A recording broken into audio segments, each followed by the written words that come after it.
ఆదాని వ్యవహారానికి సంబంధించి జగన్ మీద పెద్ద ఎత్తున విమర్శలు ఆరోపణ వస్తుంది. ఈ నేపథ్యంలో మనతో మాట్లాడడానికి ఎమ్మెల్యే గోరంట్ల బుచ్చయ్య చౌదరి గారు సార్. అంటే గతంలో 1,00,000 కోట్ల అవినీతి అని చెప్పారు, కానీ ఇప్పుడు అదే విధంగా ఆరోపణలు చేస్తున్నారంటూ వైసీపీ నేతలు చెప్తున్నారు. నిజంగా అక్కడ స్కామ్ ఏం జరగలేదు, కావాలని ఇదంతా డైవర్షన్ పాలిటిక్స్ చేస్తున్నారంటూ వైసీపీ ఎమ్మెల్సీ ఇంతకుముందు మాట్లాడారు. అరే జరగకపోతే న్యూయార్క్ ఫెడరల్ కోర్టులో ఎందుకు కేసు వేశారండి? క్లియర్గా చెప్పారు. ఆదాని తన పబ్బం గడుపుకోవడం కోసం 7,000 మెగావాట్లు అమ్ముకోవడం కోసం జగన్మోహన్ రెడ్డి అండ్ కంపెనీకి 1,750 కోట్ల రూపాయలు ఇచ్చారు, ఇతర రాష్ట్రాలకు 200 కోట్ల రూపాయలు ఇచ్చారు, ఆర్డర్లు పుచ్చుకున్నారని చెప్పేసి వచ్చింది. అది నేరం కాకుండా ఉంటుందా? కాకపోతే పాపం మీరు మరీ అన్యాయం సార్. 1,00,000 కోట్లు తిన్నవాడికి 1,750 కోట్లు లెక్కలోదా? మీరు మరీ ఎక్కువగా మాట్లాడుతున్నారని ప్రజలు అనుకోవచ్చు. 1,750 కోట్లు అంటే ప్రభుత్వాన్ని 25 సంవత్సరాలు మన ఎత్తిన 1,000 కోట్ల రూపాయలు పెండింగ్ పడేలాగా చేశారు. యూనిట్గా 7,000 మెగావాట్లు యూనిట్కి ₹10 చొప్పున ఎంత అయితే లెక్కండి, ఎన్ని లక్షల కోట్లు అవుతుందో. లక్షల కోట్ల భారాన్ని పెనుభారాన్ని ప్రజల మీద 1,750 రూపాయలు లంచాలు పుచ్చుకొని జగన్మోహన్ రెడ్డికి ఉరిశిక్ష వేయాలా? ఖండాంతర ఖ్యాతి అవినీతి ఖండాంతర వ్యాప్తిగా వ్యాప్యం చేసిన ఈ పెద్ద మనిషిని రాష్ట్రం నుంచి తరిమేయాలో ఆలోచన చేయాలి. ఇంతకుముందు పెద్దిరెడ్డి రామచంద్రారెడ్డి, బొత్స సత్యనారాయణ గారు మాట్లాడారు. సభా సాంప్రదాయాలని పట్టించుకోకుండా కావాలని ఈ విధంగా చేస్తున్నారు పిఐసి వ్యవహారానికి సంబంధించి ఆయన కామెంట్ చేశారు. అసలు నీకు బలమేది? అసలు ఆ 11 రావడమే గొప్ప. ఆ 11 ఎందుకు వచ్చినాయని ప్రజలు బాధపడుతున్నారు. నువ్వు అసెంబ్లీకి ఎందుకు రావట్లా? మీ ముఖ్యమంత్రి ఎందుకు రావటం లేదు? మీ ఎమ్మెల్యేలు ఎందుకు రావటం లేదు? అసెంబ్లీకి వచ్చి ప్రజా సమస్యల మీద గళమెత్తి మాట్లాడాలి.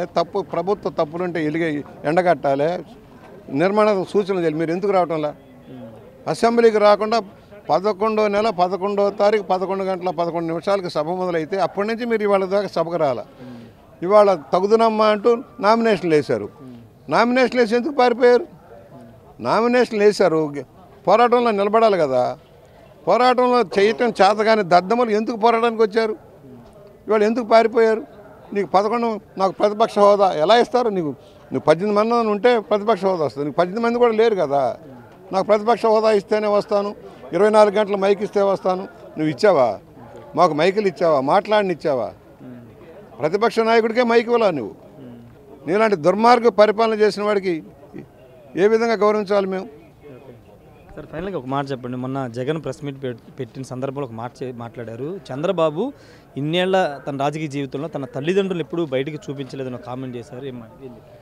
ఏంటి, నేను 42 ఏళ్ళు పెట్టున్నా, మా తల్లిదండ్రులు ఏమన్నా రోడ్డు మీదకి వచ్చారా? చంద్రబాబు గారి తల్లిదండ్రులు వ్యవసాయదారులు ఆయన ఊళ్ళో ఉన్నారు.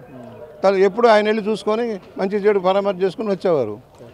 వాళ్ళు కూడా మీ తాత, మీ నాన్న, మీ చెల్లి, మీ అమ్మ, నువ్వు అందరూ రాజకీయం చేయాలని ఆయన అలా చేయలేదే.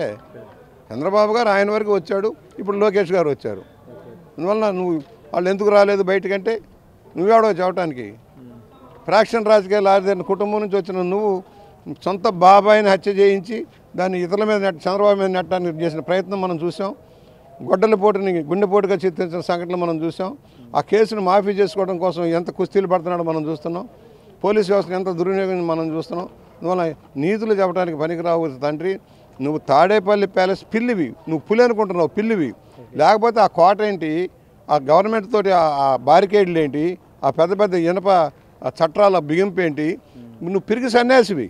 ప్రజల్లోకి రాడే ధైర్యం లేదు. ఎవరైతే దోషులో హత్యా రాజకీయాలకు అలవాటు పడతారో వాళ్ళకి భయం, మళ్ళీ తమ ప్రాణం మీదకి ఏమొస్తుందన్న భయం. ఆ భయంతో చచ్చిపోతున్న పిరికి సన్యాసి Jaganmohan Reddy. Thank you sir. ఖచ్చితంగా అంటే పిఎస్సికి సంబంధించి వాళ్ళకి బలం లేదు కాబట్టి ఈ విధంగా చేస్తారు. నిన్న నామినేషన్ చేసి ఈరోజు ఎందుకు బాయ్కాట్ చేశారో వైసీపీ ఎమ్మెల్యేలు సమాధానం చెప్పాలని చెప్తున్నారు. ఏదేమైనప్పటికీ జగన్ వ్యవహారం తీర్పైన ప్రజలందరూ కూడా అసహించుకుంటున్నారని గోరంట్ల బుచ్చయ్య చౌదరి చెప్తున్నారు. కెమెరా పర్సన్ శ్రీనివాస్తో రాజేష్, RTV అసెంబ్లీ నుండి. మరిన్ని వీడియోస్ కోసం ఛానల్ ని సబ్స్క్రైబ్ చేయండి. లేటెస్ట్ అప్డేట్స్ కోసం వాట్సాప్ ఛానల్ ని ఫాలో అవ్వండి. అండ్ లింక్ డిస్క్రిప్షన్ లో ఉంది.